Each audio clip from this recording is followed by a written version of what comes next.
ദൈവതിരുനാമത്തിന് മഹത്വം ഉണ്ടായിരിക്കട്ടെ. കർത്താവിൽ പ്രിയരെ, ദൈവത്തിന്റെ അളവറ്റ കരുണയാൽ വേദപുസ്തക പഠനത്തിന് വേണ്ടി ഒരു സമയം നമുക്കായിട്ട് ക്രമീകരിക്കപ്പെട്ടിരിക്കുകയാണ്. പ്രാർത്ഥനയോടുകൂടെ നമുക്ക് ആരംഭിക്കാം. സ്വർഗസ്ഥനായ ഞങ്ങളുടെ പിതാവേ, നിന്റെ തിരുനാമം പരിശുദ്ധമാകപ്പെടണമേ. നിന്റെ രാജ്യം വരണമേ. നിന്റെ തിരുവിഷ്ടം സ്വർഗത്തിലെ പോലെ ഭൂമിയിലുമാകണമേ. ഞങ്ങൾക്ക് ആവശ്യമാകുന്ന അപ്പം ഇന്ന് ഞങ്ങൾക്ക് തരണമേ. ഞങ്ങളുടെ കടക്കാരോട് ഞങ്ങൾ ക്ഷമിച്ചതുപോലെ ഞങ്ങളുടെ കടങ്ങളും പാപങ്ങളും ഞങ്ങളോട് ക്ഷമിക്കണമേ. പരീക്ഷയിലേക്ക് ഞങ്ങളെ പ്രവേശിപ്പിക്കരുതേ, പിന്നെയോ ദുഷ്ടത ഞങ്ങളെ രക്ഷിച്ചു കൊള്ളണമേ. എന്തുകൊണ്ടെന്നാൽ രാജ്യവും ശക്തിയും മഹത്വവും എന്നേക്കും നിനക്കുള്ളതാകുന്നു. ആമീൻ. കൃപ നിറഞ്ഞ മറിയമേ, നിനക്ക് സമാധാനം. ഞങ്ങളുടെ കർത്താവ് നിന്നോട് കൂടെ സ്ത്രീകളിൽ നീ വാഴ്ത്തപ്പെട്ടവളാകുന്നു. നിന്റെ ഉദരഫലമായ യേശു മിശിഹ വാഴ്ത്തപ്പെട്ടവനാകുന്നു. ശുദ്ധമുള്ള കന്യക മർത്തമറിയമേ, തമ്പുരാന്റെ അമ്മേ, പാപികളായ ഞങ്ങൾക്ക് വേണ്ടി ഇപ്പോഴും എപ്പോഴും ഞങ്ങളുടെ മരണസമയത്തും ദൈവം തമ്പുരാനോട് അപേക്ഷിച്ചു കൊള്ളണമേ. ആമേൻ. കർത്താവിൽ പ്രിയരെ, എന്നെ നന്നായിട്ട് കേൾക്കുന്നുണ്ടല്ലോ അല്ലെ? ആരെങ്കിലും ഒന്ന് പറയാമോ? എനിക്കത് കുറച്ച് സ്പീഡ് കുറവുള്ളത് പോലെ തോന്നിയാ. പക്ഷേ സൗണ്ട് ഇച്ചിരി കുറവാന്ന് തോന്നുന്നു ഞങ്ങൾക്ക്. ഞങ്ങളുടെ എന്റെ കുറ്റമാണോന്ന് അറിഞ്ഞുകൂടാ. അല്ലാതെ എന്റെ കുറ്റമാണ്, എന്റെ ശബ്ദം ഇച്ചിരി പ്രശ്നമായിരിക്കുക. അല്ലെങ്കിൽ കേൾക്കുന്നുണ്ട്. ഓക്കെ, ശബ്ദം കുറച്ച് അടഞ്ഞിരിക്കുക. കഴിഞ്ഞ ആഴ്ചയും നടത്തിയില്ല, അതുകൊണ്ടാണ് ഞാൻ പിന്നെ ശബ്ദം ഇല്ലെങ്കിലും വേണ്ടില്ല നമുക്ക് നടത്താമെന്ന് വിചാരിച്ചു. ഇനിയിപ്പോ ഒരു മാസം തിരക്കായത് കൊണ്ട് ഇനി അങ്ങോട്ട് ഈ ഒരു മാസം എന്തായാലും ബൈബിൾ സ്റ്റഡി നടക്കില്ല. അതുകൊണ്ട് ഇന്നങ്ങ് നടത്താമെന്ന് വിചാരിച്ചു. അതുകൊണ്ട് കർത്താവിൽ പ്രിയരെ, നമ്മള് കഴിഞ്ഞ ബൈബിൾ സ്റ്റഡിയിൽ 10ഉം 11ഉം സങ്കീർത്തനങ്ങളായിരുന്നു പഠിക്കാനായിട്ട് പരിശ്രമിച്ചത്. ഇന്ന് 12ഉം 13ഉം 14ഉം സങ്കീർത്തനങ്ങൾ ദൈവത്തിൽ ആശ്രയിച്ച് ദൈവത്തിന്റെ ആത്മാവ് തരുന്ന ചിന്തകൾ പങ്കുവയ്ക്കുവാനും ഇതിനെപ്പറ്റി പഠിക്കുവാനും പരിശ്രമിക്കുകയാണ്. 12ാമത്തെ സങ്കീർത്തനം, അതിൻ്റെ 1ാമത്തെ വാക്യം ഇപ്രകാരമാണ്: യഹോവയെ രക്ഷിക്കണമേ. ഒരു വലിയൊരു വേദനയോടുകൂടെയുള്ള ഒരു പ്രാർത്ഥനയാണ്. നമ്മളെപ്പോഴാണ് ശരിക്കും ദൈവമേ ഞങ്ങളെ രക്ഷിക്കണമേ എന്ന് പ്രാർത്ഥിക്കുക? നമ്മുടെ ജീവിതത്തിൽ അത്രമേൽ നമ്മുടെ മരണം പോലും സംഭവിക്കാൻ സാധ്യതയുള്ള ഒരു സാഹചര്യത്തിൽ നമ്മൾ എന്ത് ചെയ്യും? ദൈവമേ രക്ഷിക്കണമേ. അതുമല്ലെങ്കിൽ നമ്മുടെ മക്കൾക്കോ നമ്മുടെ ബിസിനസ്സിനോ നമ്മുടെ ജോലിക്കോ എന്തെങ്കിലും തരത്തിൽ ഒരു പ്രയാസമോ പ്രതിസന്ധിയോ ഒക്കെ ഉണ്ടാവുകയാണെങ്കിൽ തീർച്ചയായിട്ടും നമ്മൾ എന്ത് പ്രാർത്ഥിക്കും? ആദ്യം പ്രാർത്ഥിക്കുമ്പോൾ ദൈവമേ ഞങ്ങളെ രക്ഷിക്കണമേ എന്ന് പ്രാർത്ഥിക്കും. എന്നാൽ സങ്കീർത്തനക്കാരൻ ദൈവമേ ഞങ്ങളെ രക്ഷിക്കണമേ എന്ന് പ്രാർത്ഥിക്കുന്നത് എന്തിനു വേണ്ടിയാണെന്ന് ഈ 1ാം വാക്യത്തിന്റെ ബി പാർട്ടിൽ കൊടുക്കുന്നുണ്ട്. അതെങ്ങനെയാണ്? ഭക്തന്മാർ ഇല്ലാതെ പോകുന്നു, വിശ്വസ്തന്മാർ മനുഷ്യപുത്രന്മാരിൽ കുറഞ്ഞിരിക്കുന്നു. അപ്പൊ ഇദ്ദേഹം ദാവീദാണിത് എഴുതിയതെന്നതിന്റെ ഹെഡിങ് വായിച്ചാൽ നിങ്ങൾക്ക് കണ്ടെത്താനായിട്ട് സാധിക്കും. അപ്പോ ദാവീദിന്റെ വേദന എന്താണ്? ദാവീദിന്റെ വേദന, ദാവീദിന്റെ ജീവിതത്തിൽ വന്ന തകർച്ചകൾ, അതിന്റെ പ്രയാസങ്ങൾ, പ്രതിസന്ധികൾ ഒക്കെ അദ്ദേഹത്തിന്റെ വേദനയാണെങ്കിലും അതിലും വലിയൊരു വേദന ഈ സങ്കീർത്തനത്തിന്റെ ആദ്യ ഭാഗത്ത് അദ്ദേഹം കോറിയിട്ടിരിക്കുകയാണ്. ദൈവമേ രക്ഷിക്കണമേ. കാരണം ആരില്ലാതായി പോവുകയാണ്? പണക്കാരില്ലാതെ പോകുന്നു എന്നുള്ളതാണോ വേദന? അല്ല. അതുമല്ലെങ്കിൽ വിദ്യാഭ്യാസമുള്ളവരെ കുറഞ്ഞു പോകുന്നു എന്നുള്ളതല്ല അദ്ദേഹത്തിന്റെ വേദന. മറിച്ച് ഭക്തന്മാർ ഇല്ലാതാകുന്നു. നമ്മൾ എന്തെങ്കിലും അങ്ങനെ പ്രാർത്ഥിച്ചിട്ടുണ്ടോ? നമ്മൾ എന്തെല്ലാം പ്രാർത്ഥനകൾ നടത്തിയിട്ടുണ്ട്. പക്ഷേ ദൈവമേ ഭക്തന്മാർ കുറഞ്ഞുകൊണ്ട് ഇരിക്കുന്ന ഒരു കാലഘട്ടമാണ് ശരിക്കും നമ്മൾ ജീവിക്കുന്ന ഈ കാലഘട്ടം.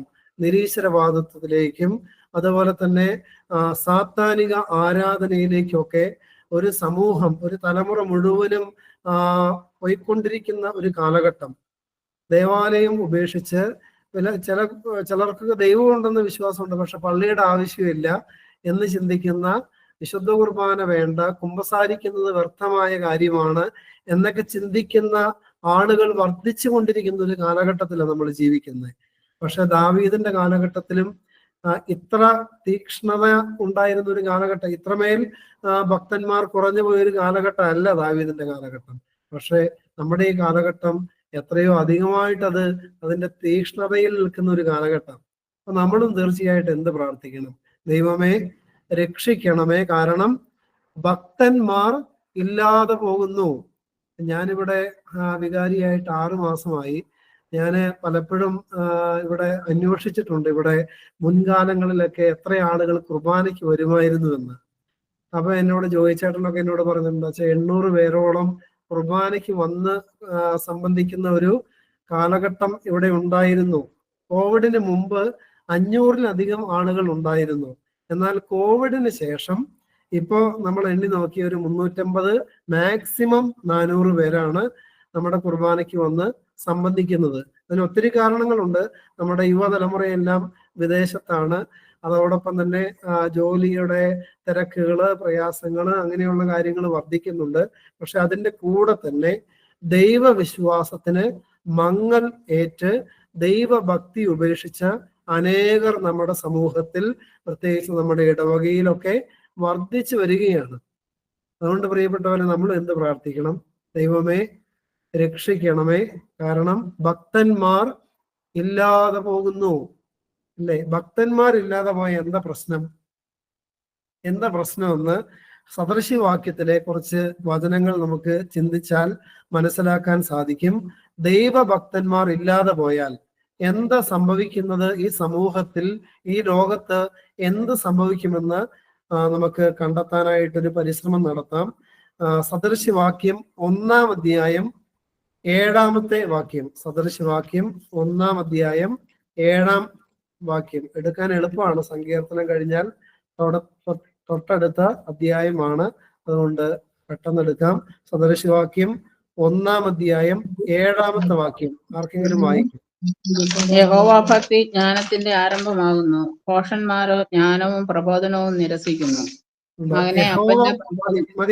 മതി. യഹോവ ഭക്തി എന്തിന്റെ ആരംഭമാണ്? ജ്ഞാനത്തിന്റെ ആരംഭമാണ്. ഭോഷന്മാരോ ജ്ഞാനവും പ്രബോധനവും നിരസിക്കുന്നു. ജ്ഞാനം എന്ന് പറയുമ്പോൾ ഈ ലോകപരമായ അറിവോ അല്ലെങ്കിൽ ഇതിനെ പറ്റിയുള്ള വിദ്യാസമ്പന്നതയോ അല്ല. ജ്ഞാനം എന്ന് പറയുമ്പോൾ പത്രോസ് ശ്ലീഹ ഒരിക്കൽ യേശു ചോദിക്കുന്ന ഒരു ചോദ്യത്തിന് മറുപടി പറയുന്നുണ്ട്. നീ ജീവനുള്ള ദൈവത്തിന്റെ പുത്രനായ ക്രിസ്തുവാണ്, അല്ലേ? അതെങ്ങനെയാ വെളിപ്പെട്ട? ഈ ജ്ഞാനം എവിടുന്ന കിട്ടിയ അദ്ദേഹത്തിന്? ദൈവം കൊടുത്തതാ. അതുകൊണ്ടാണ് പത്രോസിനെ നോക്കി യേശു പറയുന്നുണ്ട്, ബർശിമയോനെ, അല്ലേ? അല്ലെങ്കിൽ മറ്റേ അദ്ദേഹത്തിന്റെ പേരെന്താ പറയുന്നത്? യോനായുടെ മകനായ ശീമോനെ, നീ ഭാഗ്യവാൻ, ജഡരക്തങ്ങളല്ല ദൈവ പിതാവാണ് നിനക്കത് വെളിപ്പെടുത്തിയത്. അപ്പൊ ഈ ഉന്നതത്തിൽ നിന്ന് ഈ ജ്ഞാനം ലഭിച്ചത് എപ്പോഴാണ്?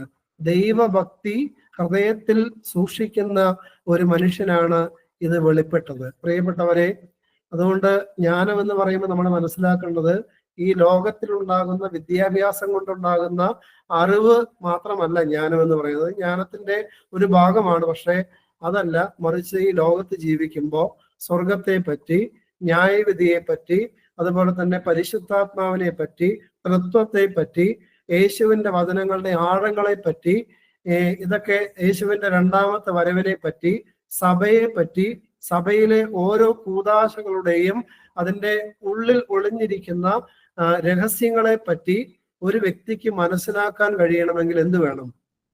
ജ്ഞാനം വേണം. അപ്പൊ പ്രിയപ്പെട്ടവരെ, ഈ ജ്ഞാനം കിട്ടിയില്ലെങ്കിൽ എന്ത് സംഭവിക്കും? ഈ ജ്ഞാനം കിട്ടിയില്ലെങ്കിൽ നമ്മൾ ഈ അടുത്തൊരു സങ്കീർത്തനം പഠിക്കുന്നുണ്ട്, 15-ാമത്തെ സങ്കീർത്തനം, അതിന്റെ 14-ാം സങ്കീർത്തനം, അതിന്റെ 1-ാമത്തെ വാക്യം എപ്രകാരമാണ്? 14-1.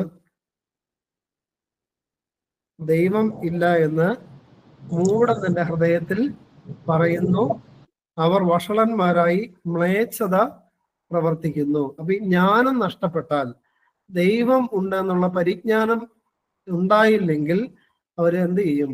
അതാണ് ഇവിടെ പറയുന്നത്, വഷളന്മാരായി മ്ലേച്ഛത പ്രവർത്തിക്കും. ഇനി അതിന് കുറെ തെളിവുകളുണ്ട്.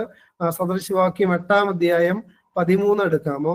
സദൃശവാക്യം 8-ാം അധ്യായം 13-ാമത്തെ വാക്യം വായിക്കാമോ?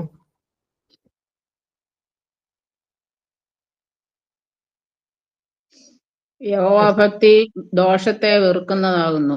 ഡംഭം മതി. യഹോവ ഭക്തി എന്താണ്?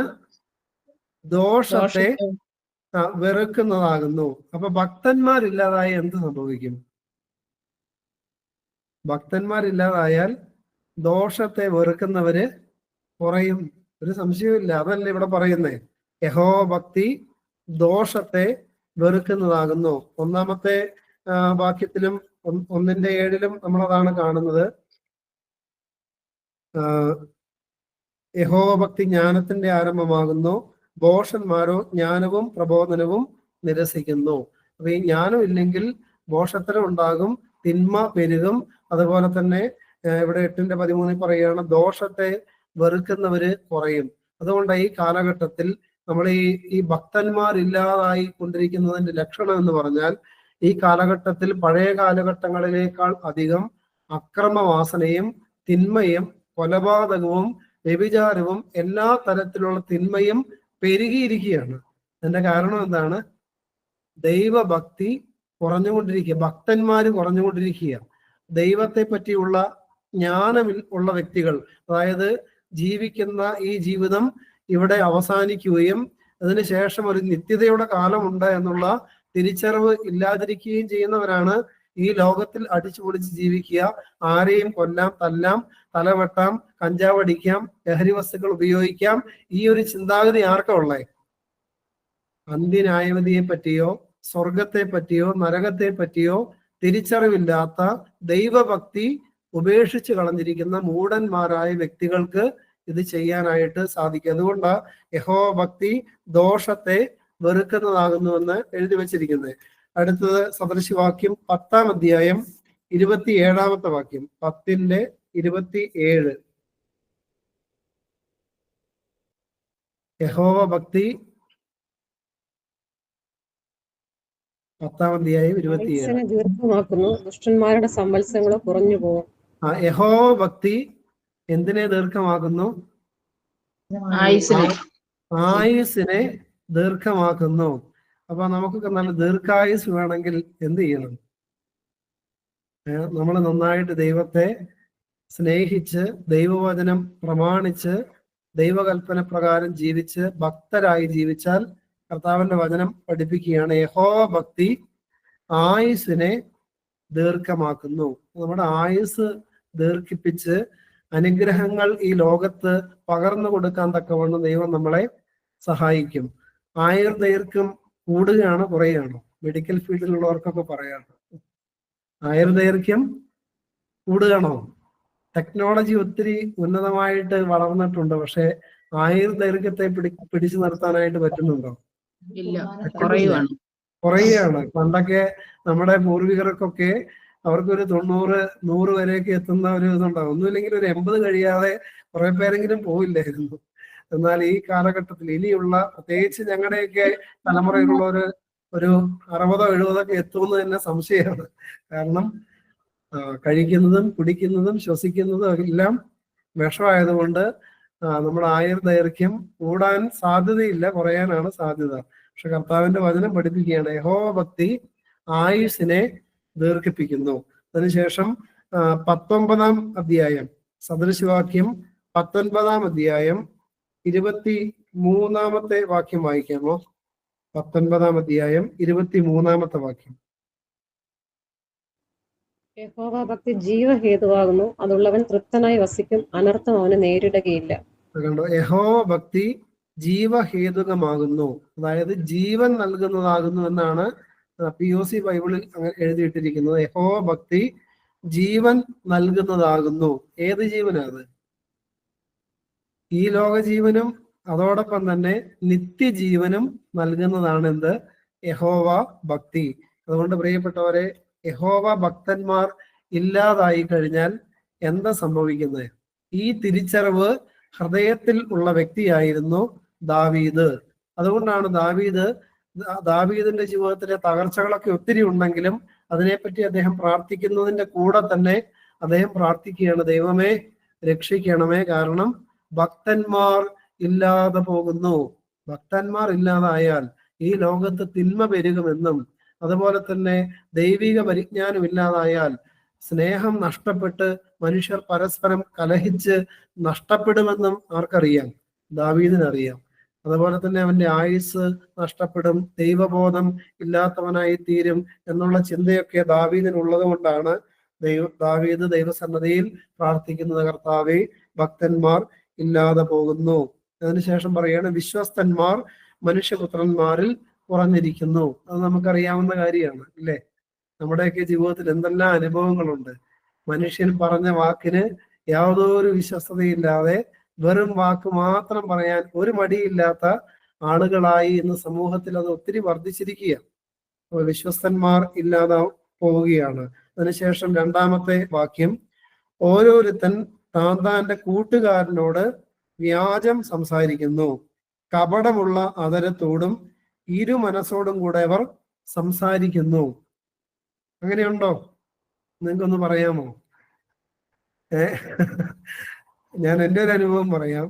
ഞാന് പാലക്കാട് പള്ളിയിൽ ഇരിക്കുന്ന സമയത്ത്, പാലക്കാട് പള്ളിക്കാരിയൊക്കെ ഇവിടെ ഉണ്ട്, അതുകൊണ്ട് അവിടെ ഒന്ന് ഷെയർ ചെയ്തത്, എൻ്റെ ഒരു സുഹൃത്ത്, എൻ്റെ കൂടെ പഠിച്ച ഒരു സുഹൃത്ത് എന്നോട് ഒരിക്കൽ, ഞാൻ അദ്ദേഹത്തെ വിളിച്ചു. കുറെ കാലങ്ങൾക്ക് മുമ്പ് ഞങ്ങൾ കൂടെ പഠിക്കുമ്പോൾ തന്നെ അദ്ദേഹത്തിന് ഒത്തിരി രോഗങ്ങളും പ്രയാസങ്ങളൊക്കെ അദ്ദേഹത്തിന് ഉണ്ടായിരുന്നു. വളരെ ചെറുപ്പത്തിൽ തന്നെ അദ്ദേഹം ഷുഗർ വന്ന് അദ്ദേഹത്തിന്റെ ആരോഗ്യനിലയെല്ലാം വല്ലാതെ ബുദ്ധിമുട്ടായി. സാമ്പത്തികമായിട്ട് ഒത്തിരി പ്രയാസത്തിലായിരുന്നു. അന്നും പലരുടെ കയ്യിൽ നിന്നൊക്കെ സഹായഹസ്തങ്ങൾ അദ്ദേഹത്തിന് ഞാൻ വാങ്ങിക്കൊടുത്തിട്ടുണ്ട്. അപ്പൊ പിന്നീട് ഞാൻ അച്ഛനായി, പിന്നെ എനിക്ക് തിരക്കായതുകൊണ്ട് ഞാൻ പിന്നീട് അങ്ങനെ വിളിക്കാറില്ലായിരുന്നു. പക്ഷെ പിന്നീട് ഒരിക്കൽ അദ്ദേഹം എന്നെ വിളിച്ചു. അപ്പൊ വിളിച്ചപ്പോ അദ്ദേഹം എന്നോട് ഒത്തിരി നേരം സംസാരിച്ചു. അദ്ദേഹത്തിന്റെ ആരോഗ്യ പ്രശ്നങ്ങളൊക്കെ വീണ്ടും കൂടുതൽ വഷളായിരിക്കുകയാണെന്നും അദ്ദേഹത്തിന്റെ കണ്ണിന്റെ കാഴ്ച അല്ലാതെ ബുദ്ധിമുട്ടിലായിരിക്കുകയാണ്, അതിന്റെ സർജറി കാര്യങ്ങളൊക്കെ ഉണ്ട് എന്ന് പറഞ്ഞ് എന്നോട് സംസാരിച്ചപ്പോൾ എനിക്ക് വലിയ വേദനയായി. കാരണം എന്തെങ്കിലും തരത്തിൽ സഹായിക്കണമല്ലോ. അപ്പൊ ഞാന് അവിടുത്തെ ട്രസ്റ്റിയുടെ അനുവാദം വാങ്ങി പള്ളിയിൽ അദ്ദേഹത്തെ പറ്റി പറഞ്ഞു. അങ്ങനെ പറഞ്ഞ് ഏതാണ്ട് 1,00,000 രൂപയോളം അദ്ദേഹത്തിന് സഹായം അവിടുന്ന് കിട്ടി. ആ പള്ളിയിലുള്ള ഒരു കുറെ പേര് എനിക്ക് പേഴ്സണലായിട്ട് എന്നോട് പറഞ്ഞ് ഞാൻ സഹായിക്കാന്ന് പറഞ്ഞ് അദ്ദേഹത്തിന്റെ അക്കൗണ്ട് നമ്പർ എല്ലാം വാങ്ങി ഞാൻ അദ്ദേഹത്തിന് സഹായമൊക്കെ അയച്ചു കൊടുത്തു. അദ്ദേഹം എന്നോട് പറഞ്ഞൊരു കാര്യം ഉണ്ടായിരുന്നു, ഒരു വരുമാന മാർഗവും ഇപ്പൊ ഇല്ല. അപ്പൊ ഞാൻ ചോദിച്ചു, ഭാര്യയ്ക്ക് ഇപ്പൊ ജോലിയൊന്നും ഇല്ലേ? ഭാര്യയും ഒരു പെൺകുട്ടിയാണ് ഉള്ളത്, പിന്നെ കൂടെ അമ്മയുണ്ട്. അപ്പൊ ഭാര്യയ്ക്ക് ജോലിയൊന്നും ഇല്ലേന്ന് ചോദിച്ചപ്പോ അദ്ദേഹം എന്നോട് പറഞ്ഞു ഇപ്പൊ ഒരു ജോലി ഇല്ല എന്ന്. പക്ഷെ പിന്നീട് ഞാൻ അറിയാനായിട്ട് ഇടയായി തീർന്നു, അദ്ദേഹത്തിന്റെ ഭാര്യ ഒരു കോളേജിൽ ഒരു ക്ലർക്കായിട്ട് ജോലി ചെയ്യുകയാണ്. അപ്പൊ എന്നോട് എന്ത് നുണ അദ്ദേഹം പറഞ്ഞത്. ഞാനിങ്ങനെ വിചാരിക്കുകയായിരുന്നു, ഈ കാലഘട്ടത്തിൽ ഒരു മനുഷ്യനെയും വിശ്വസിക്കാനായിട്ട് പറ്റില്ല. ഒരിക്കലും ഞാൻ ആ മനുഷ്യനിൽ അങ്ങനെ പ്രതീക്ഷിച്ചില്ല. കാരണം പഠിക്കുന്ന കാലഘട്ടത്തിലാണെങ്കിലും വളരെ മാന്യനായി വളരെ സ്നേഹത്തോടുകൂടെ ഒക്കെ ഇടപെടുന്ന ഒരു മനുഷ്യനായതുകൊണ്ട് ഞാൻ വിചാരിച്ചു ഇദ്ദേഹം പറയുന്നതെല്ലാം സത്യമാണെന്ന്. പക്ഷെ എൻ്റെ മറ്റൊരു കൂട്ടുകാരനിലൂടെ എനിക്ക് മനസ്സിലായി ഈ പുള്ളി പറയുന്നതെല്ലാം നുണയായിരുന്നു എന്ന്. പക്ഷെ രോഗമുണ്ട്, പ്രയാസമുണ്ട്, അതിന് തർക്കമൊന്നുമില്ല. കണ്ണിന്റെ സർജറി കാര്യങ്ങളൊക്കെ നടക്കുന്നുണ്ട്. പക്ഷെ അദ്ദേഹം പറഞ്ഞ ഒരു കാര്യം, എൻ്റെ ഭാര്യയ്ക്ക് ജോലിയില്ല, എനിക്ക് യാതൊരു വരുമാന മാർഗവും ഇല്ല എന്ന് പറഞ്ഞ വ്യക്തിയാണ്. പക്ഷെ അത് ഉണ്ടെന്ന് എനിക്ക് മനസ്സിലാക്കാനായിട്ട് സാധിച്ചു. ഇവിടെ പറയുകയാണ്, ഓരോരുത്തരും താന്താന്റെ കൂട്ടുകാരനോട് വ്യാജം സംസാരിക്കുന്നു, കപടമുള്ള അതരത്തോടും ഇരു മനസ്സോടും കൂടെ അവർ സംസാരിക്കുന്നു. മൂന്നാമത്തെ വാക്യം വായിക്കാമോ? ഇനി ഇങ്ങനെയൊക്കെ സംസാരിച്ച എന്താ എന്റെ ഗുണം എന്നുള്ളത് മൂന്നാമത്തെ വാക്യത്തിൽ എഴുതി വെച്ചിട്ടുണ്ട്. കപടമുള്ള അതരങ്ങളെ വായിച്ചോ? കപടമുള്ള അതരങ്ങളൊക്കെയും വമ്പു പറയുന്ന നാവിനെയും യഹോവ ഛേദിച്ചു കളയും. മതി. കപടമുള്ള അതരങ്ങളെ ഒക്കെയും വമ്പ് പറയുന്ന നാവിനെയും യഹോവ ഛേദിച്ചു കളയും. അതായത് ഛേദിച്ചു കളയെന്ന് പറയുന്നത് നാവ് മുറിച്ചു കളയുന്ന പറയുന്നത്. നാവ് മുറിച്ചു കളയെന്ന് പറയുമ്പോൾ സംസാരിക്കാൻ പോലും കഴിയാത്ത ഒരവസ്ഥയിൽ ആ വ്യക്തി ആക്കപ്പെടുമെന്ന് പറയുക, അതായത് തകർച്ച ഉണ്ടാകുമെന്നാണ് ഈ വചനത്തിലൂടെ നമ്മൾ മനസ്സിലാക്കേണ്ടത്. കപടമുള്ള അധരങ്ങളെയൊക്കെയും വമ്പ് പറയുന്ന നാവിനെയും യഹോവ ഛേദിച്ചു കളയും. നുണ പറഞ്ഞ് കാര്യസാധ്യത്തിന് വേണ്ടി ഏഷണി പറഞ്ഞ് തിന്മ പറഞ്ഞ് അതുപോലെ തന്നെ തന്നെ പൊക്കിയിട്ടുള്ള പൊങ്ങച്ചം പറഞ്ഞ് ജീവിക്കുന്ന വ്യക്തികളാണ് നമ്മളെങ്കിൽ തീർച്ചയായിട്ടും പ്രിയപ്പെട്ടവരെ, നമ്മുടെ നാവ് നമുക്കൊരു കെണിയായി ഭവിക്കുമെന്ന് വചനം പഠിപ്പിക്കുക. അതിനുശേഷം 4-ാമത്തെ വാക്ക്, ഞങ്ങളുടെ നാവ് കൊണ്ട് ഞങ്ങൾ ജയിക്കും, ഞങ്ങളുടെ അധരങ്ങൾ ഞങ്ങൾക്ക് തുണ, ഞങ്ങൾക്ക് യജമാനൻ ആരെന്ന് അവർ പറയുന്നു. ഞങ്ങളുടെ നാവ് കൊണ്ട് ഞങ്ങൾ ജയിക്കും, ഞങ്ങളുടെ അധരങ്ങൾ ഞങ്ങൾക്ക് തുണ, ഞങ്ങൾക്ക് യജമാനൻ ആരെന്ന് അവർ പറയും. പ്രിയപ്പെട്ടവരെ, എങ്ങനെയുള്ള വ്യക്തികൾ ഈ സമൂഹത്തുണ്ട്?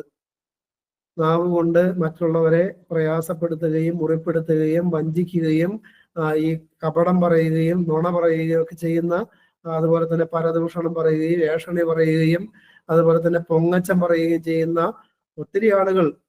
നമ്മൾ അങ്ങനെയാണോ എന്ന് നമ്മളൊന്ന് പരിശോധിക്കണം ഈ വചനമൊക്കെ വായിച്ച് കേൾക്കുമ്പോൾ, ഇത് പഠിക്കുമ്പോൾ. അതുകൊണ്ട് പ്രിയപ്പെട്ടവരെ, അങ്ങനെ ആണെങ്കിൽ തീർച്ചയായിട്ടും അതൊക്കെ കുംഭസാരത്തിൽ ഏറ്റു പറയണം. നിങ്ങൾ വേദപുസ്തകം പഠിച്ചു കഴിഞ്ഞാൽ ദൈവം മനുഷ്യന്റെ ശരീരത്തിലെ എല്ലാ അവയവങ്ങൾക്കും നിയന്ത്രണം ഏർപ്പെടുത്തണമെന്ന് പറയുന്നുണ്ട്. പക്ഷെ ഏറ്റവും കൂടുതൽ ശക്തമായ ഭാഷയിൽ ദൈവം നിയന്ത്രിക്കണമെന്ന് പലയിടങ്ങളിൽ, പ്രത്യേകിച്ച് പഴയ നിയമത്തിലും പുതിയ നിയമത്തിലും പലയിടങ്ങളിൽ പ്രഖ്യാപിക്കുന്ന ഒരു കാര്യമുണ്ടെങ്കിൽ അത് എന്തിന് നിയന്ത്രിക്കണം എന്നറിയാമോ? നാവിനെ നിയന്ത്രിക്കണം. നാവിന്റെ നിയന്ത്രണമാണ്. യാക്കോബ് ശ്ലീഹായുടെ ലേഖനം എടുത്ത് വായിക്കാം, എഫേസ്യർ 4-ാം അധ്യായം എടുത്ത് വായിക്കാം. അതുപോലെ തന്നെ പഴയ നിയമത്തിലേക്ക് പോകുമ്പോൾ യെരമ്യാവിലും യെശയ്യാവിലും ഒക്കെ ഈ നാവിന്റെ നിയന്ത്രണത്തെ പറ്റി ശക്തമായ രീതിയിൽ ദൈവം ജനത്തിന് മുന്നറിയിപ്പ് കൊടുക്കുന്നുണ്ട്. ഈ നാവ് നിയന്ത്രിച്ചാൽ നീ എൻ്റെ നാവ് പോലെ ആയിത്തീരുമെന്നൊക്കെ യെശയ്യാവിൽ ഇതിനു മുമ്പ് ഞാൻ നിങ്ങളോട് പങ്കുവെച്ചിട്ടുള്ള ഒരു വചനമാണത്. അതുകൊണ്ട് അങ്ങനെ ദൈവം ശക്തമായ ഭാഷയിൽ നിയന്ത്രിക്കണമെന്ന് പറയുന്ന ഒരു അവയവമാണ് എന്ത്? നാവ്. നാവ് അഗ്നി നരകത്തിലേക്ക് നമ്മളെ തള്ളിയിടാൻ പര്യാപ്തമാണെന്ന് യാക്കോബ് ശ്ലീഹായുടെ ലേഖനത്തിൽ 2-ാം അധ്യായത്തിലാണ് തോന്നുന്നു നാവിനെ പറ്റി പറയുന്നത്. നിങ്ങളെടുത്ത് വായിച്ചാൽ മതി. നിങ്ങൾ ഇത് കഴിഞ്ഞതിന് ശേഷം എടുത്ത് നോക്കിയാൽ മതി. നാവിനെ പറ്റി പറയുന്നുണ്ട്. അപ്പൊ അതുകൊണ്ട് അത് വിടുകയാണ്. അതിനുശേഷം 5-ാമത്തെ വാക്യം വായിക്കാമോ? 5-ാമത്തെ വാക്യം.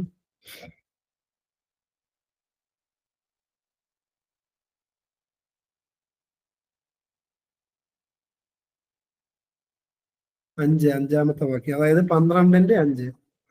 എളിയവരുടെ പീഡയും ദരിദ്രന്മാരുടെ ദീർഘശ്വാസവും നിമിത്തം ഇപ്പോൾ ഞാൻ എഴുന്നേൽക്കും, രക്ഷയ്ക്കായി കാംക്ഷിക്കുന്നവനെ ഞാൻ അതിലാക്കും എന്ന് യഹോവ അരുളി ചെയ്യുന്നു. മതി. എളിയവരുടെ പീഡയും ദരിദ്രന്മാരുടെ ദീർഘശ്വാസവും നിമിത്തം ഇപ്പോൾ ഞാൻ എഴുന്നേൽക്കും. അതായത് ഈ നാവ് കൊണ്ട് കപടം പറഞ്ഞും നാവ് കൊണ്ട് ഏഷണി പറഞ്ഞും തകർന്ന് ജീവിതം നയിക്കുന്ന, മുറിവേറ്റ് കഴിയുന്ന ആളുകളുടെ വേദന കണ്ട് ദൈവം എന്ത് ചെയ്യുന്ന പറയുന്നേ? ദൈവം എഴുന്നേൽക്കും. ദൈവം എഴുന്നേൽക്കുക എന്ന് പറഞ്ഞാൽ പ്രതികാരം ചെയ്യാൻ വേണ്ടി ദൈവം എഴുന്നേൽക്കുമെന്നാ പറയുന്നത്. അതിനുശേഷം പറയാണ്, രക്ഷയ്ക്കായി കാംക്ഷിക്കുന്നവനെ ഞാൻ അതിലാക്കുമെന്ന് യഹോവ അരുളി ചെയ്യുന്നു. നമ്മളതൊന്ന് ശ്രദ്ധിക്കേണ്ട ഒരു വചനമാണ്. രക്ഷയ്ക്കായി കാംക്ഷിക്കുന്നവനെ, രക്ഷയ്ക്കായി ആഗ്രഹിക്കുന്നവനെ, സ്വർഗത്തിന് വേണ്ടി ആഗ്രഹിക്കുന്നവനെ, സ്വർഗം അന്വേഷിക്കുന്നവനെ, നിത്യജീവൻ അന്വേഷിക്കുന്നവനെ, ദൈവത്തെ അന്വേഷിക്കുന്നവനെ ദൈവം എന്ത് ചെയ്യുന്ന പറയുന്നത്? ആ അന്വേഷണത്തിന് മറുപടി കൊടുക്കുമെന്നാണ് ഇവിടെ പറയുന്നത്. രക്ഷയ്ക്കായി കാംക്ഷിക്കുന്നവനെ ഞാൻ അതിലാക്കും. പുതിയ നിയമത്തിലേക്ക് വരുമ്പോൾ യേശു ഇതിനെപ്പറ്റി പറയുന്നുണ്ട്. വിശുദ്ധ ലൂക്കോസ് 11-ാം അധ്യായം 9 മുതലുള്ള വാക്യങ്ങൾ എടുക്കണ്ട, നിങ്ങൾക്ക് വളരെ സുപരിചിതമായ വാക്യമാണ്. യാചിക്കുവിൻ എന്നാൽ നിങ്ങൾക്ക് ലഭിക്കും, അന്വേഷിക്കുവിൻ നിങ്ങൾ കണ്ടെത്തും, മുട്ടുവിൻ നിങ്ങൾക്കായിട്ട് തുറക്കപ്പെടും. അപ്പൊ ദൈവത്തിന് വേണ്ടി യാചിച്ചാൽ ദൈവത്തെ കാണാനും കണ്ടെത്താനും സാധിക്കും. അതേപോലെ തന്നെ അന്വേഷിച്ചാൽ കണ്ടെത്തും, മുട്ടിയാൽ തുറക്കപ്പെടും. അതുപോലെ തന്നെയാണ് ഇവിടെ പറയുന്നത്, രക്ഷയ്ക്കായി കാംക്ഷിക്കുന്നവനെ, അത് ആഗ്രഹിക്കുന്നവനാണ് എന്ത് കിട്ടുന്നത്? എത്ര മനസ്സിലാക്കിയാൽ മതി. ആഗ്രഹമുള്ളവനാണ് ദൈവം കൃപകൾ നൽകുന്നത്. ആഗ്രഹിക്കണം, ദാഹം ഉണ്ടാകണം. യേശുവിനെ പോലെ ആത്മാക്കൾക്ക് വേണ്ടി ദാഹിക്കുന്നു. യേശു തന്നെ ശിഷ്യന്മാരോട് പറയുന്നുണ്ട്, എനിക്ക് വേറൊരു ഭക്ഷണം ഉണ്ടായിരുന്നു എന്ന് പറയുന്നുണ്ട്. അതുകൊണ്ട് പ്രിയപ്പെട്ടവരെ, ദാഹം ഉണ്ടാകണം. എന്തിനു വേണ്ടി? രക്ഷയ്ക്ക് വേണ്ടി, അല്ലെങ്കിൽ സ്വർഗത്തിന് വേണ്ടി, ദൈവത്തിന് വേണ്ടി. നമ്മുടെ ഉള്ളിൽ ഒരു ദാഹം ഉണ്ടാകുമ്പോൾ രക്ഷയ്ക്കായി കാക്ഷിക്കുന്നവനെ ഞാൻ അതിലാക്കുമെന്ന് യഹോവ അരുളി ചെയ്യുന്നു. ദാഹം ഇല്ലെങ്കിൽ എന്ത് ചെയ്യണം? നമ്മൾ ദൈവത്തോട് പ്രാർത്ഥിക്കണം, ദൈവമേ എനിക്ക് സ്വർഗത്തിന് വേണ്ടി ദാഹമില്ല, എനിക്ക് ദൈവാത്മാവിൽ നിറയാൻ ഒരു ദാഹമില്ല, ദൈവമേ അങ്ങയോട് പ്രാർത്ഥിക്കാൻ എനിക്കൊരു ദാഹമില്ല, എനിക്ക് വിശുദ്ധിയിൽ ജീവിക്കാൻ ഒരു ദാഹമില്ല. അങ്ങനെയുള്ള ദാഹമില്ലായ്മയെ പറ്റി ദൈവത്തോട് എന്ത് ചെയ്യണം? ദൈവത്തോട് പറയണം, ദൈവമേ എനിക്ക് നിനക്ക് ദാഹം തരണമെന്ന് പ്രാർത്ഥിക്കണം. അതിനുശേഷം 6-ാമത്തെ വാക്യം ദൈവവചനത്തിന്റെ പ്രത്യേകതയെ പറ്റിയാണ്. 6-ാമത്തെ വാക്യം യഹോവയുടെ വചനങ്ങൾ വായിച്ചോ. യഹോവയുടെ യഹോവയുടെ വചനങ്ങൾ നിർമ്മല വചനങ്ങളാകുന്നു, നിലത്ത് ഉലയിൽ ഉരുക്കി 7 പ്രാവശ്യം ശുദ്ധി ചെയ്ത വെള്ളി പോലെ തന്നെ. ദൈവത്തിന്റെ വചനത്തിന്റെ പ്രത്യേകതയെ പറ്റിയാണ് പറയുന്നത്. നിർമ്മല വചനങ്ങളാണ് എന്നാണ് പറയുന്നത്. ഇതിനെപ്പറ്റി കൂടുതൽ വ്യാഖ്യാനിക്കേണ്ട കാര്യമില്ല. കാരണം ദൈവവചനത്തിൽ ഒരു തരത്തിലുള്ള കളങ്കമോ അന്ധകാരമോ എന്തെങ്കിലും തിന്മയോ അതിനകത്ത് ഒളിഞ്ഞിരിക്കുന്നില്ല. ദൈവവചനം അത്രമേൽ നിർമ്മലമാണ്. കാരണം വചനം ആരാണ്?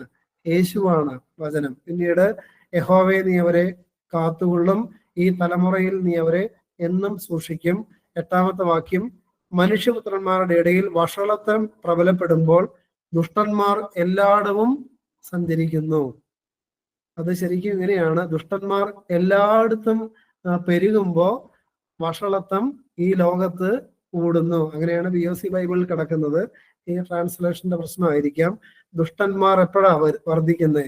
അതുകൊണ്ടാണ് ഈ അധ്യായത്തിന്റെ ആരംഭത്തിൽ ഈ മനുഷ്യൻ പ്രാർത്ഥിക്കുന്നത്, യഹോവേ രക്ഷിക്കണമേ, ഭക്തന്മാർ ഇല്ലാതെ പോകുന്നു. ഭക്തന്മാർ ഇല്ലാതായാൽ പിന്നെ ദുഷ്ടന്മാർ പെരുകും. ദുഷ്ടന്മാർ പെരുകിക്കഴിഞ്ഞാൽ ഈ ലോകത്ത് തിന്മ, വഷളത്വം പ്രബലപ്പെടും. അതുകൊണ്ട് പ്രിയപ്പെട്ടവരെ, നമ്മുടെ പ്രാർത്ഥനയിൽ ഇന്ന് മുതൽ നമ്മൾ എന്ത് പ്രാർത്ഥിക്കണം? ദൈവമേ ഭക്തന്മാര് കുറഞ്ഞു പോവുകയാണ്. യേശു തന്നെ പ്രാർത്ഥിക്കാൻ ആവശ്യപ്പെടുന്നുണ്ട്. കൊയ്ത്ത് വളരെയുണ്ട്, വേലക്കാരോ ചുരുക്കം. അതുകൊണ്ട് കൊയ്ത്തിന് വേണ്ടി യജമാനനോട് വേലക്കാർക്ക് വേണ്ടി അപേക്ഷിക്കാൻ, പ്രാർത്ഥിക്കാൻ കർത്താവ് തന്നെ പറയുന്നുണ്ട്. അതുകൊണ്ട് ഭക്തന്മാർ ഉണ്ടാകാനും വിശുദ്ധന്മാരുണ്ടാകാനും നമ്മൾ എന്ത് ചെയ്യണം? പ്രാർത്ഥിക്കണം ദൈവത്തോട്. അപ്പോ ദൈവം ഏലിയായെ പോലെ യോഹന്നാൻ സ്നാപകന്റെ ജനന നാളെ അങ്ങനെയുള്ള തീക്ഷ്ണതയുള്ള അനേകരെ ഈ ലോകത്തിലേക്ക് അയക്കും. നമ്മൾ പ്രാർത്ഥിച്ചാൽ ഉറപ്പായിട്ടും അയക്കും ദൈവം. കാരണം ദൈവത്തിന്റെ വാഗ്ദാനമാണത്, യാചിക്കുവിനെന്ന് നിങ്ങൾക്ക് ലഭിക്കും. നമ്മൾ ആത്മീയ കാര്യങ്ങൾക്ക് വേണ്ടി കൂടുതലായി യാചിച്ചാൽ അത് ദൈവം കൂടുതലായിട്ട് തരും. അതുകൊണ്ട് പ്രാർത്ഥിക്കണം. നമ്മുടെ സഭയിലും സമൂഹത്തിലും നമ്മുടെ ദേശത്തുമെല്ലാം ദൈവഭക്തന്മാരും വിശുദ്ധിയുള്ളവരും വിശ്വസ്തന്മാരും വർദ്ധിച്ചു വരാൻ, സുവിശേഷകന്മാര് വർദ്ധിച്ചു വരാൻ നമ്മൾ പ്രാർത്ഥിക്കണം. അപ്പൊ തീർച്ചയായിട്ടും ആ പ്രാർത്ഥനയ്ക്ക് സ്വർഗം ഉത്തരം നൽകുമെന്ന് ഞാൻ ഈ സമയത്ത് നിങ്ങളെ പ്രത്യേകമായിട്ട് അറിയിക്കുകയാണ്. കാരണം അതെല്ലാം വചനത്തിലുണ്ട്. ഇനി 13-ാം സങ്കീർത്തനത്തിലേക്ക് പോകാം. 13-ാമത്തെ സങ്കീർത്തനം അതൊന്ന് വായിക്കാമോ? ആദ്യത്തെ 2 വാക്യം ഒന്ന് വായിക്കാമോ? യഹോവേ എത്രത്തോളം നീ എന്നെ മറന്നുകൊണ്ടിരിക്കും? നീ എത്രത്തോളം നിന്റെ മുഖത്തെ ഞാൻ കാണാതെ വണ്ണം മറയ്ക്കും? എത്രത്തോളം ഞാൻ എൻ്റെ ഉള്ളിൽ വിചാരം പിടിച്ച് എൻ്റെ ഹൃദയത്തിൽ ദിവസം പ്രതി ദുഃഖം അനുഭവിക്കേണ്ടി വരും? എത്രത്തോളം എൻ്റെ ശത്രു എൻ്റെ മേൽ ഉയർന്നിരിക്കും?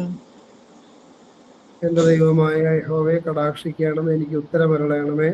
ഞാൻ മരണനിദ്ര പ്രാപിപ്പാതിരിപ്പാൻ എൻ്റെ കണ്ണുകളെ പ്രകാശിപ്പിക്കണമേ. അപ്പോ ഇത് അദ്ദേഹത്തിന്റെ ജീവിതത്തിലെ സ്വകാര്യ ദുഃഖമാണ്. അദ്ദേഹത്തിന്റെ ജീവിതത്തിലെ പ്രയാസങ്ങളെ ഓർത്ത് അദ്ദേഹം ദൈവത്തോട് ചോദിക്കുകയാണ്, ദൈവമേ എത്രത്തോളം അവിടുന്ന് എന്നെ മറന്നുകൊണ്ടിരിക്കും? നമ്മൾ ചോദിച്ചിട്ടുണ്ടാവില്ലേ, ദൈവമേ ഞാൻ എത്ര കാലമായി പ്രാർത്ഥിക്കുന്നു, എത്ര നന്നായിട്ട് ജീവിക്കാൻ പരിശ്രമിക്കുന്നു, എന്നിട്ടും ദൈവമേ എന്താ മറന്നിരിക്കുന്നേ, എന്താ എന്നെ കാണാത്തെ, എന്റെ വേദന എന്താ കേൾക്കാത്തെ? ഇതൊക്കെ നമ്മൾ പ്രാർത്ഥിച്ചിട്ടില്ലേ? നിങ്ങൾ പ്രാർത്ഥിച്ചിട്ടില്ലെങ്കിൽ ഞാൻ പ്രാർത്ഥിച്ചിട്ടുണ്ട്. അത് പറയാലോ. എന്റെ വേദനയും എന്റെ പ്രാർത്ഥനയും കേൾക്കാത്തതിന്റെ പേരിൽ പലപ്പോഴും ഞാൻ ദൈവത്തോട് കലഹിച്ചിട്ടുണ്ട്. അപ്പൊ പ്രിയപ്പെട്ടവരെ, അതേപോലെ ഒരു കലഹം അല്ലെങ്കിൽ അദ്ദേഹത്തിന്റെ നൊമ്പരങ്ങൾ ദൈവസന്നദ്ധിയിൽ അദ്ദേഹം പകരുന്നതാണ് ആദ്യത്തെ 2 വാക്യങ്ങൾ. അതിനുശേഷം 3, എൻ്റെ ദൈവമായ യഹോവയെ കടാക്ഷിക്കണമേ, എനിക്ക് ഉത്തരമരുളയണമേ, ഞാൻ മരണനിദ്ര പ്രാപിക്കാതിരിപ്പാൻ എൻ്റെ കണ്ണുകളെ പ്രകാശിപ്പിക്കണമേ. കണ്ടോ, കണ്ണുകളെ പ്രകാശിപ്പിച്ചാൽ മരണനിദ്ര പ്രാപിക്കില്ലേ? എന്നതിന്റെ അർത്ഥം കണ്ണുകളെ പ്രകാശിപ്പിക്കണമേ. കണ്ണുകൾ പ്രകാശപൂർണമായി തീർന്നാൽ, കണ്ണ് തുറക്കപ്പെട്ടാൽ, ഉൾക്കണ്ണിന് കാഴ്ച ലഭിച്ചാൽ കുറെ പരാതികൾ നമുക്ക് അവസാനിപ്പിക്കാൻ പറ്റും. കാരണം ഈ കാലഘട്ടത്തിലെ ഞെരുക്കങ്ങളും ദുഃഖങ്ങളും പ്രയാസങ്ങളും എന്തുകൊണ്ടാണെന്ന് കാണാനായിട്ട് നമുക്ക് സാധിക്കും. ഇത് കാണാൻ പറ്റാത്തത് കൊണ്ടാണ് നമ്മളിപ്പോ ദാവീദ് ആദ്യം ഇങ്ങനെ പരാതി പറയുന്നില്ല, ദൈവമേ എന്താ മറക്കുന്നേ, എന്താ കേൾക്കാത്തേ. ഈ കാര്യങ്ങളെല്ലാം അവസാനിപ്പിക്കാൻ പറ്റും ദൈവം നമ്മുടെ കണ്ണ് പ്രകാശിപ്പിച്ചാൽ. കണ്ണ് പ്രകാശിപ്പിക്കുക എന്ന് പറഞ്ഞാൽ ഉൾക്കണ്ണുകൾക്ക് കാഴ്ച തന്നു കഴിഞ്ഞാൽ.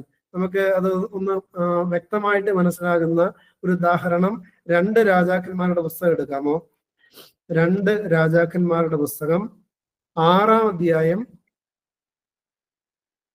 എടുക്കാമോ? 2 രാജാക്കന്മാർ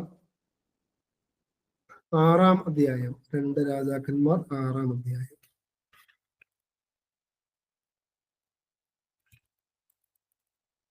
എല്ലാവരും എടുത്തോ? 2 രാജാക്കന്മാർ 6-ാം അധ്യായം. നിങ്ങൾ വായിക്കണ്ട, ഞാൻ പറയാം. വായിക്കാൻ പറയുമ്പോൾ വായിച്ചാൽ മതി. ആരെങ്കിലും മൈക്ക് മ്യൂട്ട് ചെയ്ത് വെക്കാത്തുണ്ടെങ്കിൽ ഒന്ന് മൈക്ക് മ്യൂട്ട് ചെയ്യണേ. ഒരു എരമ്പല് കേൾക്കുന്നുണ്ട്, അതുകൊണ്ടാണ്. ഓക്കെ. 2 രാജാക്കന്മാർ 6-ാം അധ്യായത്തിൽ അതിന്റെ 8-ാമത്തെ വാക്യത്തിലേക്ക് ഒന്ന് ശ്രദ്ധിച്ചാൽ മതി. അനന്തരം ആരാം രാജാവിന് ഇസ്രായേലിനോട് യുദ്ധം ഉണ്ടായി. ആരാമ്യർ നിങ്ങൾ കേട്ടിട്ടുണ്ടാവും, ഇതൊക്കെ പഠിച്ചതാണല്ലോ. ആരാം രാജാവ് ഇസ്രായേൽ ജനത്തോട്, ഇസ്രായേൽ രാജാവിനോട് യുദ്ധമുണ്ടാവുകയും അദ്ദേഹം അതിനു വേണ്ടിയുള്ള പരിശ്രമങ്ങൾ നടത്തുകയും ചെയ്യുന്നുണ്ട്.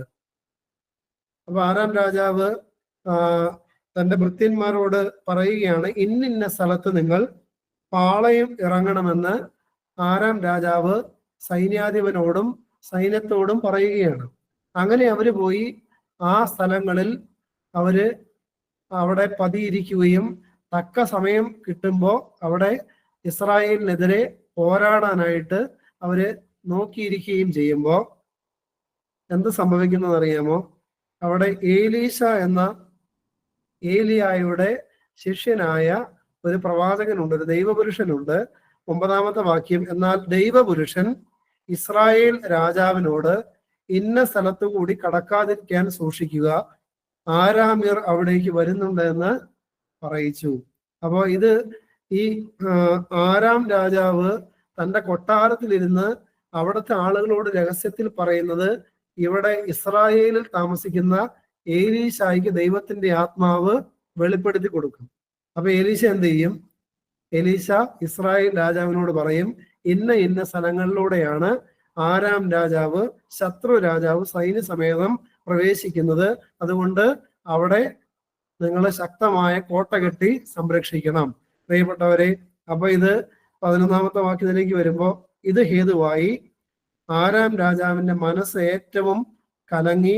അവൻ ഭൃത്യന്മാരെ വിളിച്ച് അവരോട്, നമ്മുടെ കൂട്ടത്തിൽ ഇസ്രായേൽ രാജാവിന്റെ പക്ഷക്കാരൻ ആരെന്ന് നിങ്ങൾ പറഞ്ഞു തരികയില്ലോ എന്ന് ചോദിച്ചു. ആരാം രാജാവ് പരാജയപ്പെടുകയാണ്. പല വട്ടമായി ഇസ്രായേലിനെ പരാജയപ്പെടുത്താൻ വേണ്ടി പരിശ്രമങ്ങൾ നടത്തി. 2-3 തവണ അതിനുവേണ്ടിയുള്ള പരിശ്രമങ്ങളൊക്കെ നടത്തി, പക്ഷെ പരാജയപ്പെട്ടു. അപ്പോ രാജാവിനൊരു കാര്യം മനസ്സിലായി, ഇവര് എന്തെല്ലാം യുദ്ധ തന്ത്രങ്ങൾ മെനയുന്നുണ്ടോ അതെല്ലാം പെട്ടെന്ന് ഇസ്രായേൽ രാജാവിന് മനസ്സിലാകുന്നുണ്ട്. അപ്പോ ആരാം രാജാവ് ചോദിക്കുകയാണ്, ആളുകളെ വിളിച്ച് ആരാണ് ഒറ്റിക്കൊടുക്കുന്നത്? അപ്പൊ അവിടെയുള്ള ഒരു മനുഷ്യൻ വന്ന് പറയുകയാണ്, നീ 12-ാമത്തെ വാക്യം, നീ ശയനഗ്രഹത്തിൽ സംസാരിക്കുന്ന വാക്കുകൾ ഇസ്രായേലിന്റെ പ്രവാചകനായ ഏലീശ ഇസ്രായേൽ രാജാവിനെ അറിയിക്കുന്നുവെന്ന് പറഞ്ഞു. അപ്പൊ ഇനി ആരാം രാജാവിന്റെ ലക്ഷ്യം ആരാണ്? ഏലീശയാണ്. ഏലീശയെ എങ്ങനെയെങ്കിലും കൊന്നു കളഞ്ഞാൽ ഇസ്രായേലിനെ പരാജയപ്പെടുത്താം. പിന്നെ അടുത്ത ലക്ഷ്യം ഏലീശായെ കൊല്ലുക എന്നുള്ളതാണ്. അങ്ങനെ അന്വേഷണം തുടങ്ങി. ഇവൻ എവിടെ താമസിക്കുന്നത്, ഇവന്റെ കൂടെ ആരൊക്കെയുണ്ട്, എല്ലാം അവിടുന്ന് ചാരന്മാരെ വിട്ട് അന്വേഷിച്ചു. അങ്ങനെ ചാരന്മാർ വന്ന് പറഞ്ഞു ദോതാനിലാണ് താമസിക്കുന്നത്. അപ്പോ ഇവരെന്ത് ചെയ്തു, ഒരു രാത്രി ദോതാനിലേക്ക് ചെന്ന് ഏലീശായുടെ വീടിന് ചുറ്റും ഒരു മലമ്പ്രദേശമാണ്. ഈ മലയിൽ സൈന്യസമേതം ഒത്തിരി സൈനിക സമേതം ഇവർ ചെന്ന് ഒരു പാളയം അടിച്ചു. അപ്പൊ അങ്ങനെ രാവിലെ എന്താ സംഭവിക്കുന്നത് അറിയാമോ? ഏലീശായുടെ ഒരു ഭൃത്യനുണ്ട്. ഏലീശായുടെ ഒരു ഭൃത്യനും മാത്രമേ ഉള്ളൂ വീട്ടിൽ. ഏലീശായുടെ ഭൃത്യൻ രാവിലെ എണീക്കുന്ന കൂട്ടത്തിലാണ്. കാരണം ഏലീശായിക്ക് രാവിലെ അപ്പവും കറിയൊക്കെ ഉണ്ടാക്കി കൊടുക്കേണ്ട ചുമതല ആർക്കാണ്? ഈ ഭൃത്യനാണ്. അതുകൊണ്ട് രാവിലെ വെളുപ്പിന് 4 മണിക്ക് ഈ പുള്ളിക്കാരൻ എണീറ്റു. അന്ന് വീട്ടിലൊന്നും ബാത്റൂം ഒന്നും ഇല്ലാത്തത് കൊണ്ട് ഈ കാര്യങ്ങളൊക്കെ സാധിക്കണമെങ്കിൽ എവിടെ ചെല്ലണം? പുറത്തേക്ക് ഇറങ്ങി അതിനുള്ള സൗകര്യമുള്ളിടത്തേക്ക് ഇറങ്ങണം. പുറത്തേക്ക് ഇറങ്ങിയപ്പോ എന്താ കാണുന്നതെന്ന് അറിയാമോ? ഇതാ ആരാം രാജാവിന്റെ സൈന്യം ഇവിടെ വീട് മുഴുവനും വളഞ്ഞിരിക്കുക. പെട്ടെന്ന് തന്നെ ഈ മനുഷ്യനകത്ത് ചാടി കയറിയിട്ട് ഉറങ്ങിക്കിടന്ന ഏലീശായെ വിളിച്ചെഴുന്നേൽപ്പിച്ചിട്ട് പറയുകയാണ്. എന്താ പറയുന്നതെന്ന് അറിയാമോ? 15-ാമത്തെ വാക്യം, കണ്ട് യജമാനനെ നാം എന്ത് ചെയ്യുമെന്ന് പറഞ്ഞു. അതിന് അവൻ പേടിക്കേണ്ട. കണ്ടോ? അപ്പൊ ഈ ഭൃത്യൻ പേടിച്ചു, പക്ഷെ ഏലീശ പേടിക്കുന്നുണ്ടോ? ആ വാക്യം ഒന്ന് വായിക്കാമോ? ഏലീശ പറയുന്ന 16-ാമത്തെ വാക്യം ഒന്ന് വായിക്കാമോ? 16.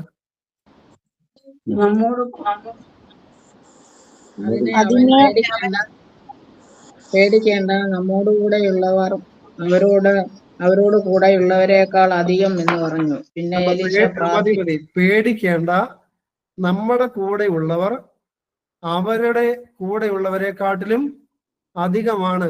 ആരത് പറയുന്നേ? ഏലീശ പ്രവാചകൻ പറയുന്ന കാര്യമാണ്. നമ്മുടെ കൂടെയുള്ള സൈന്യത്തെക്കാട്ടിലും കുറവാണ് അവരുടെ കൂടെ ഉള്ളത്.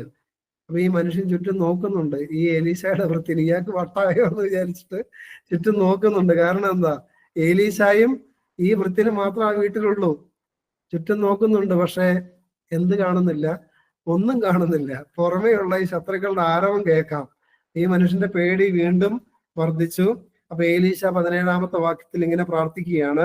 പിന്നെ ഏലീശ പ്രാർത്ഥിച്ചു, യഹോവേ, ഇവൻ കാണത്തക്കവണ്ണം ഇവന്റെ കണ്ണ് തുറക്കണമേ എന്ന് പറഞ്ഞു. യഹോവ ബാല്യക്കാരന്റെ കണ്ണ് തുറന്നു. ഏലീശായുടെ ചുറ്റും അഗ്നിമയമായ കുതിരകളും രഥങ്ങളും കൊണ്ട് മല നിറഞ്ഞിരിക്കുന്നത് അവൻ കണ്ടു. കണ്ടോ? അപ്പൊ ഏലീശായ്ക്ക് ഇത് കാണാമായിരുന്നു. അതുകൊണ്ട് ഏലീശായ്ക്ക് പേടിയുണ്ടായിരുന്നു. ഇത്രയും വലിയ സൈന്യം വന്ന് നിൽക്കുന്നു എന്ന് ഈ ഭൃത്യൻ വലിയ ഭയത്തോടു കൂടെ വന്ന് പറഞ്ഞപ്പോഴും ഉറക്കത്തിൽ നിന്ന് ചാടി എണീറ്റപ്പോഴും ഈ മനുഷ്യന് പെട്ടെന്ന് പേടിച്ചോ? പേടിച്ചില്ല. കാരണം അദ്ദേഹത്തിന്റെ ഉൾക്കണ്ണുകൾക്ക് ദൈവം കാഴ്ച കൊടുത്തിട്ടുണ്ടായിരുന്നു. അതുകൊണ്ട് പ്രിയപ്പെട്ടവരെ, ദൈവം കണ്ണ് പ്രകാശിപ്പിച്ചിട്ടുണ്ടായിരുന്നു. കണ്ണ് പ്രകാശിച്ചിരിക്കുന്ന ഏലീശായിക്ക് ചുറ്റും എന്താണ്? മാലാകമാർ, അഗ്നിമയന്മാരായ മാലാകമാർ സ്വർഗീയ രഥങ്ങളിൽ വാളുമേന്തി, ഇരുവായ്ത്തലയുള്ള വാളുമേന്തി ഈ വീടിന് ചുറ്റും ഈ പുറമെ കാണുന്ന ആരാമ്യരെക്കാട്ടിലും ഉപരിയായി ശക്തമായ ഒരു സൈന്യമായി ഇവനെ സംരക്ഷിച്ചു കൊണ്ടിരിക്കുകയാണ്. ഈ പയ്യന്റെ ഈ ഭൃത്യന്റെ കണ്ണ് തുറക്കപ്പെട്ടു. അതോടുകൂടെ അവന്റെ ഭയവും മാറി. അതുകൊണ്ട് പ്രിയപ്പെട്ടവരെ, നമ്മൾ ഇനി നേരെ 13-ാം സങ്കീർത്തനത്തിലേക്ക് തിരിച്ചു വരാം. ഞാൻ മരണനിദ്ര പ്രാപിക്കാതിരിപ്പാൻ എൻ്റെ കണ്ണുകളെ പ്രകാശിപ്പിക്കണമേ. അതുകൊണ്ട് പ്രിയപ്പെട്ടവരെ, കണ്ണ് തുറക്കപ്പെട്ടാൽ, കണ്ണ് പ്രകാശിപ്പിക്കപ്പെട്ടാൽ നമുക്ക് ഒത്തിരി ആകുലതകൾ കുറയും. ഒന്നിനെ പറ്റി നമുക്ക് ഭാരം ഉണ്ടാവില്ല, ഭയം ഉണ്ടാവില്ല. അതുകൊണ്ട് പ്രാർത്ഥിക്കണം, ദൈവമേ, ഏലീശായുടെ ഭൃത്യൻ പ്രാർത്ഥിച്ചത്, ഭൃത്യന്റെ കണ്ണ് തുറന്നു കൊടുത്തതുപോലെ, അല്ലെങ്കിൽ ഏലീശായുടെ ഉൾക്കണ്ണുകൾ തുറന്നു കൊടുത്തതുപോലെ, ഏലിസബേത്തിന്റെ ഉൾക്കണ്ണുകൾ തുറന്നു കൊടുത്തതുപോലെ, ശിമയോന്റെയും ഹന്നയുടെയും ഉൾക്കണ്ണുകൾ തുറന്നു കൊടുത്തതുപോലെ, ദൈവമേ, അവിടുന്ന് ഹോറേബിൽ വെച്ച് അവിടുത്തെ ദൈവത്വം വെളിപ്പെടുത്തിയപ്പോൾ അത് കാണാൻ തക്കവണ്ണം പത്രോസിനും യാക്കോബിനും യോഹന്നാനും കണ്ണ് പ്രകാശിപ്പിച്ചു കൊടുത്തതുപോലെ ഞങ്ങളുടെ കണ്ണുകളെയും അവിടുന്ന് പ്രകാശിപ്പിക്കണമേ. പ്രിയപ്പെട്ടവരെ, കണ്ണ് തുറന്നാൽ പിന്നെ നിങ്ങൾ കുർബാനയ്ക്ക് വന്നു നിന്നാൽ വാവിട്ട് കരഞ്ഞുകൊണ്ടേ കുർബാനയിൽ പങ്കെടുക്കുകയുള്ളൂ. കാരണം അവിടെ പിന്നെ അച്ഛനെയൊന്നും നിങ്ങൾ കാണില്ല, അവിടെ യേശുവിനെ കാണുകയുള്ളൂ. ഞാനിത് ഒരു മരുഭൂമിയിലെ പിതാക്കന്മാരുടെ പുസ്തകത്തിൽ വായിച്ച ഒരു അനുഭവമുണ്ട്. ഒരു സന്യാസിയാണ്, അദ്ദേഹത്തിന് നല്ല ഭക്തിയുണ്ട്, തീക്ഷ്ണമായിട്ട് പ്രാർത്ഥിക്കുന്ന ആളാണ്. പക്ഷെ അദ്ദേഹത്തിന് കുർബാനയിൽ മാത്രം വിശ്വാസമില്ല. കാരണം ഇത് എങ്ങനെയാണ് ഒരു അച്ഛൻ ചൊല്ലിയാൽ ഇത് യേശുവിന്റെ ശരീരമായി യേശുവിന്റെ രക്തമായിട്ട് മാറ്റപ്പെടുക എന്ന് അദ്ദേഹത്തിന് വലിയ ഒരു ആശങ്കയും വലിയ ഒരു അവിശ്വാസവും അദ്ദേഹത്തിന്റെ തലയിൽ കിടക്കുക. അതിനെ ഓർത്ത് ഒത്തിരി വേദന അദ്ദേഹത്തിനുണ്ട്. അപ്പൊ കൂടെയുള്ള സഹസന്യാസികളോടും പുരോഹിതന്മാരോടൊക്കെ ഇദ്ദേഹം പ്രാർത്ഥിക്കാൻ ആവശ്യപ്പെട്ടു. അതായത് എനിക്ക് ഇങ്ങനത്തെ ഒരു പ്രയാസമുണ്ട്, കുർബാന എനിക്ക് വിശ്വസിക്കാൻ പറ്റുന്നില്ല, അത് വെറും ഒരു ഗോതമ്പപ്പവും അത് വീഞ്ഞും മാത്രമാണ് എനിക്ക് വിശ്വസിക്കാനായിട്ട് പറ്റുന്നുള്ളൂ, അതുകൊണ്ട് നിങ്ങൾ എനിക്ക് വേണ്ടി പ്രാർത്ഥിക്കണം. അതുകൊണ്ട് പ്രിയപ്പെട്ടവരെ, അങ്ങനെ പ്രാർത്ഥന ആരംഭിച്ചു. നോമ്പെടുത്ത് ഉപവാസമെടുത്ത് പ്രാർത്ഥിച്ചു. ഈ പ്രാർത്ഥനയുടെ ഒരു കാലഘട്ടം കഴിഞ്ഞപ്പോൾ ഈ മനുഷ്യന് ഒരു വിശുദ്ധ കുർബാനയിൽ ഒരു ദർശനം ഉണ്ടാവുകയാണ്. പുരോഹിതനായിട്ട് നിൽക്കുന്ന ആ വ്യക്തിയുടെ സ്ഥാനത്ത് യേശുവിനെ ഇദ്ദേഹം കാണാൻ തുടങ്ങി. പ്രകാശപൂർണമായ വസ്ത്രങ്ങൾ ധരിച്ച് യേശു ബലിയർപ്പിക്കുകയാണ്. പ്രിയപ്പെട്ടവരെ, യേശു തൻ്റെ ഹൃദയം പിഴുതെടുത്ത് ഈ കാസായിലേക്ക് വെച്ച് ഒരു വലിയ കത്തിയെടുത്ത് ആ ഹൃദയത്തെ കീറി മുറിച്ച്, പീലാസിൽ വെച്ച് കീറി മുറിച്ച് അത് എടുത്ത് കാസായിലേക്ക് പിഴിഞ്ഞൊഴിക്കുന്ന രംഗമാണ് ഈ മനുഷ്യൻ കാണുന്നത്. അപ്പൊ ഈ മനുഷ്യൻ വാവിട്ട് നിലവിളിച്ചിട്ട് പറഞ്ഞു, കർത്താവേ, വിശുദ്ധ കുർബാനയിൽ ഞാൻ വിശ്വസിക്കുന്നു, ഇനി ഇത് കാണാൻ എനിക്ക് ഇടവരുത്തരുതേ. അങ്ങനെ ആ ദർശനം അവസാനിക്കുകയാണ്. ഇതേ ദർശനം തന്നെ ഇപ്പൊ ഈ കാലഘട്ടത്തിൽ ജീവിക്കുന്ന ഒരു മിണ്ടാമഠത്തിൽ ജീവിക്കുന്ന ഒരു കത്തോലിക്ക സന്യാസിനിയുടെ അനുഭവത്തിലും എനിക്ക് കേൾക്കാനായിട്ട് സാധിച്ചിട്ടുണ്ട്. അതുകൊണ്ട് പ്രിയപ്പെട്ടവരെ, നമ്മുടെ കണ്ണുകൾ തുറക്കപ്പെട്ടാൽ ഈ കൂദാശകളുടെ വില എന്താണെന്ന് നമുക്ക് മനസ്സിലാവുകയുള്ളൂ. അതുകൊണ്ട് പ്രാർത്ഥിക്കണം, ദൈവമേ, നിന്റെ മുഖപ്രകാശം ഞങ്ങളുടെ മേൽ പകർന്ന് ഞങ്ങളുടെ കണ്ണുകളെ പ്രകാശിപ്പിക്കണം, ഞങ്ങളുടെ ഉൾക്കണ്ണുകളെ തുറന്ന് ദൈവിക രഹസ്യങ്ങൾ കാണാൻ ഞങ്ങളെ സഹായിക്കണമെന്ന് ദൈവത്തോട് പ്രാർത്ഥിക്കണം. ഉറപ്പായിട്ട് ദൈവം നമ്മുടെ കണ്ണ് തുറക്കും. വിശുദ്ധ കുർബാനയിൽ യേശുവിനെ കാണാൻ നമ്മുടെ കണ്ണുകളെ ദൈവം പര്യാപ്തമാക്കും. അതുകൊണ്ട് പ്രാർത്ഥിക്കണം. ഞാൻ നേരത്തെ പറഞ്ഞു, രക്ഷയ്ക്ക് വേണ്ടി കാംക്ഷിക്കുന്നവനെ അത് കിട്ടുകയുള്ളൂ. അതായത് ആഗ്രഹിക്കുന്നവനാണ് ദൈവകൃപകൾ ലഭിക്കുകയുള്ളൂ. ആഗ്രഹമില്ലാത്തവന് ദൈവം ഒരു കൃപയും കൊടുക്കില്ല. നിങ്ങൾ ശ്രദ്ധിച്ചാൽ മതി, ആഗ്രഹിക്കാത്ത ഒരാൾക്കും ഒരു കൃപയും ദൈവം കൊടുത്തിട്ടില്ല. ശിഷ്യന്മാർ ആഗ്രഹിച്ചു, കർത്താവെ, ഞങ്ങളുടെ വിശ്വാസം വർദ്ധിപ്പിക്കണമേ. ആഗ്രഹിച്ചപ്പോ എന്തായി? വിശ്വാസത്തിന്റെ വീരന്മാരായിട്ട് അവർ മാറ്റപ്പെട്ടു. അല്പവിശ്വാസികളെ അല്പവിശ്വാസികളെ എന്നുള്ള വിളി കേട്ട് മടുത്തിട്ടാണ് ആര് ഇത് പ്രാർത്ഥിച്ച ശിഷ്യന്മാര് പ്രാർത്ഥിക്കുന്നത്. അതുകൊണ്ട് പ്രിയപ്പെട്ടവരെ, നമ്മൾ ദൈവത്തോട് പ്രാർത്ഥിക്കണം. നമ്മുടെ കണ്ണുകൾ തുറക്കപ്പെടാൻ, നമ്മുടെ കണ്ണുകൾ പ്രകാശിപ്പിക്കപ്പെടാൻ വേണ്ടി ദൈവത്തോട് പ്രാർത്ഥിക്കണം. അതിനുശേഷം 4 മുതലുള്ള വാക്യങ്ങൾ, ഞാൻ അവനെ തോൽപ്പിച്ചു കളഞ്ഞു എന്ന് എൻ്റെ ശത്രു പറയരുതേ, ഞാൻ ഭ്രമിച്ചു പോകുന്നതിനാൽ എൻ്റെ വൈരികൾ ഉല്ലസിക്കുകയും അരുതേ. ഞാനോ നിന്റെ കരുണയിൽ ആശ്രയിക്കുന്നു, എൻ്റെ ഹൃദയം നിന്റെ രക്ഷയിൽ ആനന്ദിക്കും. യഹോവ എനിക്ക് നന്മ ചെയ്തിരിക്കുകൊണ്ട് ഞാൻ അവന് പാട്ടുപാടും. അങ്ങനെ ഒരു കൺക്ലൂഷനോട് ആണ് അത് അവസാനിപ്പിക്കുന്നത്. എന്താണ്? യഹോവ എനിക്ക് നന്മ ചെയ്തിരിക്കുകൊണ്ട് ഞാൻ എന്ത് ചെയ്യുന്ന പറയുന്നത്? ഞാൻ അവന് പാട്ടുപാടും. ദൈവത്തെ ആരാധിക്കുന്ന ഒരു മാർഗമാണ് പാട്ടുപാടി ദൈവത്തെ ആരാധിക്കുക. സങ്കീർത്തനമൊക്കെ ഇനി പഠിക്കുമ്പോഴത്തേക്കും കാണാം, പാട്ടുപാടി ആരാധനാ ഗീതങ്ങൾ പാടി ദൈവത്തെ സ്തുതിക്കുന്നു, ദൈവത്തിന് നന്ദി പറയുന്നു. അത് ദാവീദിന്റെ ജീവിതത്തിലാണ് കൂടുതലായിട്ട് കാണുന്നത്. അതാണ് സഭ കടമെടുത്തത്. അതുകൊണ്ട് പ്രിയപ്പെട്ടവരെ, നമ്മുടെ ജീവിതത്തിലെ നന്മകളെ ഓർത്ത് നമ്മൾ എന്ത് ചെയ്യണം? പാട്ട് പാടണം. ആരാധന ഗീതങ്ങളൊക്കെ എടുത്ത് സന്ധ്യയ്ക്ക് അപ്പച്ചനും അമ്മച്ചിയും അവിടെ മക്കളും കൊച്ചുമക്കളും ഒക്കെ ചേർന്ന് ആദ്യം 2, 3 പാട്ടുകളൊക്കെ പാടി ദൈവത്തെ സ്തുതിക്കണം, ദൈവത്തിന് നന്ദി പറയണം. അതിനുശേഷം വേദപുസ്തകം വായിക്കണം. അതിനുശേഷം യാമപ്രാർത്ഥന നടത്തണം. പ്രിയപ്പെട്ടവരെ, ആ കുടുംബം അനുഗ്രഹിക്കപ്പെട്ടിരിക്കും, ഒരു സംശയവുമില്ല. അതുകൊണ്ട് ദാവീദിന്റെ ജീവിതത്തിലെ ഒരു ശൈലിയായിരുന്നു. അദ്ദേഹത്തിന്റെ ജീവിതത്തിൽ കിട്ടിയ എല്ലാ നന്മകൾക്കും അദ്ദേഹം നന്ദി പറയുമായിരുന്നു, പാട്ടുപാടി ദൈവത്തെ ആരാധിക്കുമായിരുന്നു. അടുത്തത് 14-ാമത്തെ സങ്കീർത്തനം. ദൈവം ഇല്ല എന്ന് മൂഢൻ തന്റെ ഹൃദയത്തിൽ പറയുന്നു, അവർ വഷളന്മാരായി മ്ലേച്ഛത പ്രവർത്തിക്കുന്നു. ഞാൻ അതിനെപ്പറ്റി ഇനി കൂടുതൽ വ്യാഖ്യാനിക്കേണ്ട കാര്യമില്ല. കാരണം ദൈവം ഇല്ല എന്ന് മൂടുന്നതിന്റെ ഹൃദയം, ദൈവമില്ല എന്നുള്ള ചിന്താഗതി ഉള്ള ആളുകൾ വർദ്ധിക്കുമ്പോൾ ഉറപ്പായിട്ടും എന്തായി സമൂഹത്തിൽ ഉണ്ടാകുന്നത്? ഈ സമൂഹത്തിൽ തിന്മ പെരുകും, വഷളന്മാര് ഉണ്ടാകും. അതുകൊണ്ട് നമ്മൾ നേരത്തെ ചിന്തിച്ചതുപോലെ പ്രാർത്ഥിക്കണം. ദൈവമേ, വിശ്വാസമുള്ളവരെയും വിശുദ്ധിയുള്ളവരെയും അതുപോലെ തന്നെ ഭക്തന്മാരെയും അവിടെ എഴുന്നേൽപ്പിക്കണമേ എന്ന് പ്രാർത്ഥിക്കുക. അതിനുശേഷം രണ്ടാമത്തെ വാക്യം വായിക്കാമോ? 2ഉം 3ഉം വാക്യങ്ങൾ വായിക്കാമോ? 14-ന്റെ ദൈവത്തെ അന്വേഷിക്കുന്ന ബുദ്ധിമാനുണ്ടോ എന്ന് കാണുവാൻ യഹോവ സ്വർഗത്തിൽ നിന്ന് മനുഷ്യപുത്രന്മാരെ നോക്കുന്നു. എല്ലാവരും വഴിതെറ്റി ഒരുപോലെ കൊള്ളരുതാത്തവരായി തീർന്നു. നന്മ ചെയ്യുന്നവനില്ല, ഒരുത്തൻ പോലും ഇല്ല. മതി. ഈ വചനം വായിക്കുമ്പോഴാണ് യഥാർത്ഥത്തിൽ നമ്മുടെയൊക്കെ ഉള്ളിലുള്ള ചില ചിന്താഗതികൾ പൊളിച്ചു എഴുതേണ്ടി വരിക. അതായത് നമ്മൾ നന്നായിട്ട് പ്രാർത്ഥിക്കുകയും നന്നായിട്ട് ജീവിക്കുകയും ചെയ്യുമ്പോൾ നമുക്കൊരു ചിന്താഗതി ഉണ്ടാവാൻ സാധ്യതയുണ്ട്, ഒരു സ്പിരിച്വൽ പ്രൈഡ് ഉണ്ടാവാൻ സാധ്യതയുണ്ട്. അത് വലിയ അപകടമാണ് താനും. അതുകൊണ്ട് ഞാൻ നന്നായിട്ട് ജീവിക്കുന്നു, ഞാൻ എല്ലാ കാര്യത്തിലും ദൈവത്തിന്റെ ഹിതം അറിയുന്നു, പ്രവർത്തിക്കുന്നു എന്ന് നമ്മൾ ചിന്തിക്കുമ്പോഴും ദൈവത്തിന്റെ കാഴ്ചപ്പാടിൽ അങ്ങനെയാണോ അല്ലയോ എന്നാണ് ഇവിടെ എഴുതി വെച്ചിരിക്കുന്നത്. ദൈവത്തെ അന്വേഷിക്കുന്ന ബുദ്ധിമാനുണ്ടോ എന്ന് കാണുവാൻ യഹോവ സ്വർഗത്തിൽ നിന്ന് മനുഷ്യപുത്രന്മാരെ നോക്കുന്നു.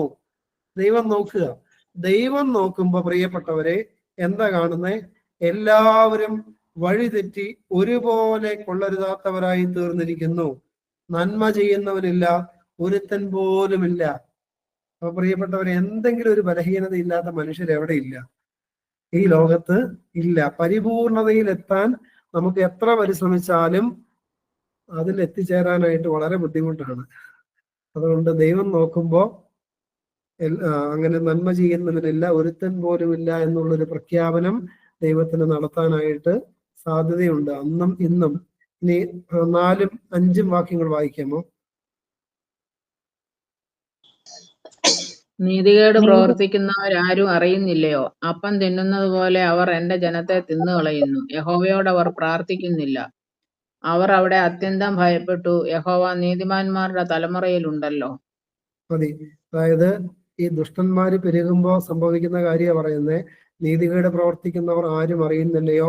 അപ്പം തിന്നുന്നത് പോലെ അവർ എൻ്റെ ജനത്തെ തിന്നുകളയുന്നു.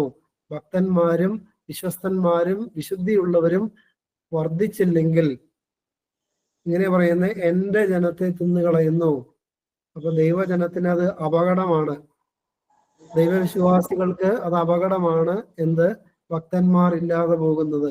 അതുകൊണ്ട് പ്രിയപ്പെട്ടവർ, നമ്മൾ ആത്മാർത്ഥമായിട്ട് ദൈവത്തോട് പ്രാർത്ഥിക്കണം. 6ഉം 7ഉം വാക്യങ്ങൾ ഇപ്രകാരമാണ്: നിങ്ങൾ ദരിദ്രന്റെ ആലോചനയ്ക്ക് ഭംഗം വരുത്തുന്നു, എന്നാൽ യഹോവ അവന്റെ സങ്കേതമാകുന്നു. സിയോനിൽ നിന്ന് ഇസ്രായേലിന്റെ രക്ഷ വന്നെങ്കിൽ, യഹോവ തന്റെ ജനത്തിന്റെ സ്ഥിതി മാറ്റുമ്പോൾ യാക്കോബ് സന്തോഷിക്കുകയും ഇസ്രായേൽ ആനന്ദിക്കുകയും ചെയ്യും. വലിയൊരു ശുഭപ്രതീക്ഷയോടുകൂടെയാണ് ഈ സങ്കീർത്തനം അവസാനിപ്പിക്കുന്നത്. യഹോവ തന്റെ ജനത്തിന്റെ സ്ഥിതി മാറ്റുമ്പോൾ, അതായത് നമ്മളിങ്ങനെ പ്രാർത്ഥിച്ചാൽ ഭക്തന്മാരും വിശുദ്ധന്മാരും വിശ്വാസികളും വർദ്ധിച്ചു വരുമ്പോൾ, തന്റെ ജനത്തിന്റെ സ്ഥിതി മാറ്റുമ്പോൾ യാക്കോബ് സന്തോഷിക്കും, ഇസ്രായേൽ ആനന്ദിക്കുകയും ചെയ്യും. യാക്കോബ് ഇസ്രായേൽ എന്നൊക്കെ പറയുമ്പോൾ ദൈവജനമാണ്. ദൈവജനം സന്തോഷിക്കുകയും ദൈവജനം ആനന്ദിക്കുകയും ചെയ്യും.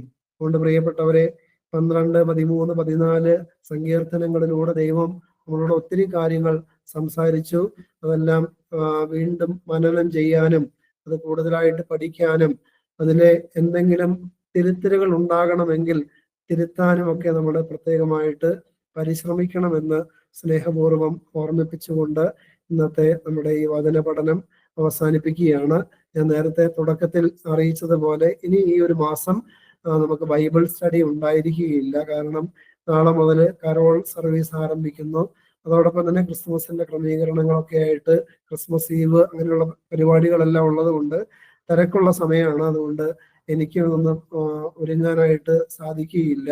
അതുകൊണ്ട് ഈ ഒരു മാസക്കാലഘട്ടം ബൈബിൾ സ്റ്റഡി ഉണ്ടാവുകയില്ല എന്നുള്ള കാര്യം സ്നേഹത്തോടെ ഓർമ്മിപ്പിക്കുന്നു. പ്രാർത്ഥിച്ച് അവസാനിപ്പിക്കുക. പിതാവിനും പുത്രനും പരിശുദ്ധ റൂഹായിക്കും സ്തുതി, ആദ്യം മുതൽ എന്നും എന്നേക്കും തന്നെ. ആമീൻ. ദൈവമേ, ദാവീദിനെ പോലെ ഞങ്ങളും ഏക ഹൃദയത്തോടെ അവിടുത്തെ സന്നദ്ധിയിൽ നിലവിളിച്ച് പ്രാർത്ഥിക്കുന്നു. ദൈവമേ, ഞങ്ങളെ രക്ഷിക്കണമേ. കാരണം ഞങ്ങൾ ഈ ജീവിക്കുന്ന ഈ കാലഘട്ടത്തിൽ സാത്താൻ ആരാധനയിലേക്ക് ഞങ്ങളുടെ അനേക മക്കൾ വീണുപോയിരിക്കുന്നു. ദൈവമേ, ഭക്തി നഷ്ടപ്പെട്ട് ഭക്തിയുടെ വേഷം മാത്രം ധരിച്ച് ജീവിക്കുന്ന ആളുകൾ പെരുകിക്കൊണ്ടിരിക്കുന്നു. ദൈവമേ, വിശ്വാസം നഷ്ടപ്പെടുത്തി കളഞ്ഞ് നിരീശ്വരവാദ ചിന്തകളിലേക്ക് യുവതലമുറയൊക്കെ വീണുപോകുന്നു. ദൈവമേ, ഞങ്ങളോട് അവിടുന്ന് കരുണയായിരിക്കണമേ. വിശ്വാസമുള്ളവരെ അവിടുന്ന് എഴുന്നേൽപ്പിക്കണമേ. വിശുദ്ധിയുള്ളവരെ ദൈവമേ സഭയിലും സമൂഹത്തിലും ദൈവമേ അവിടുന്ന് എഴുന്നേൽപ്പിക്കണമേ. ദൈവമേ, ഇല്ലെങ്കിൽ വഷളന്മാരും മ്ലേച്ഛത പ്രവർത്തിക്കുന്നവരും അന്ധകാരത്തിന്റെ പ്രവർത്തികൾ വ്യാപിപ്പിക്കുന്നവരും ഞങ്ങളുടെ സമൂഹത്തിൽ വർദ്ധിക്കുമല്ലോ. ദൈവമേ, അത് വർദ്ധിച്ചുകൊണ്ടിരിക്കുന്നു.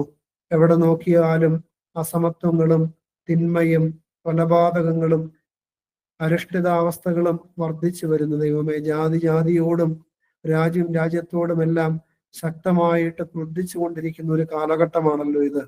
ദൈവമേ, അവിടുന്ന് ഭക്തന്മാരെ കൂടുതലായിട്ട് ഞങ്ങളുടെ ഇടയിൽ എഴുന്നേൽപ്പിക്കണമേ.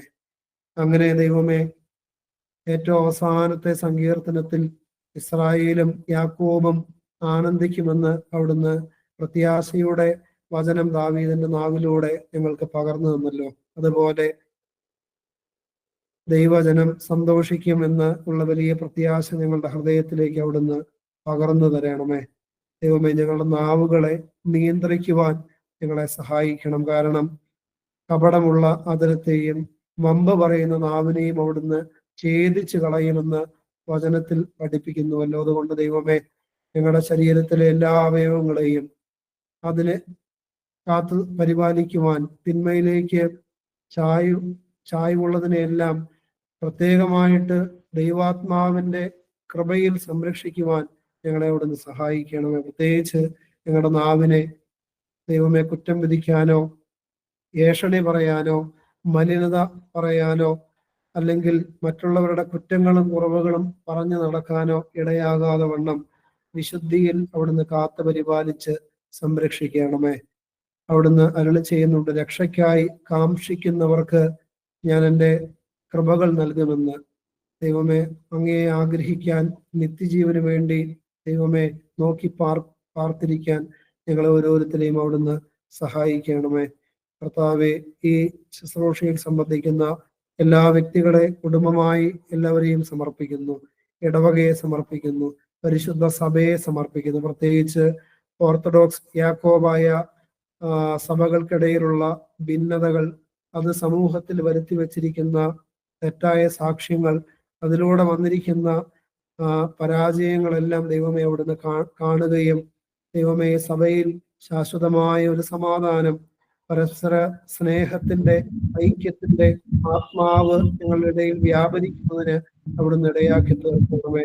ഈ കാലഘട്ടം ദൈവമേ ഈ സഭകൾക്കിടയിലുള്ള എല്ലാ പ്രയാസങ്ങളും മാറ്റപ്പെട്ട് ഐക്യത്തിന്റെ ആത്മാവിൽ സാക്ഷ്യമുള്ളവരായി പ്രകാശിക്കുന്ന സഭയായി ഒന്നായി ജ്വലിച്ച് മുന്നേറുവാനായിട്ട് അവിടുന്ന് ഇടയാക്കി തീർക്കണമേ. ദൈവമേ, ഞങ്ങൾ വാങ്ങിപ്പോയ എല്ലാ പൂർവികരെയും അബ്രഹാമ്യ ഭവനങ്ങൾ പാർപ്പിച്ച് അവിടുന്ന് ആശ്വസിപ്പിക്കണമേ. പരിശുദ്ധ അമ്മേ മാതാവേ, മോർഗീവറി സഹതായെ, ഇന്ത്യയുടെ അപ്പോസ്തലനായ മോർ തോമസ് ലീഹായെ, പരിമല മോർ ഗ്രിഗോറിയോസ് പിതാവേ, എൽദോമാർ ബസേലിയോസ് ബാവായെ, സകല പരിശുദ്ധന്മാരും ശുദ്ധിമതികളുമേ ഞങ്ങൾക്ക് വേണ്ടി അപേക്ഷിക്കണമേ. ആയത് പിതാവിന്റെയും പുത്രന്റെയും ജീവനുള്ള പരിശുദ്ധ റൂഹായുടെയും നാമമഹത്വത്തിനായിട്ട് തന്നെ. ആമീൻ. ദൈവം എല്ലാവരെയും അനുഗ്രഹിക്കട്ടെ.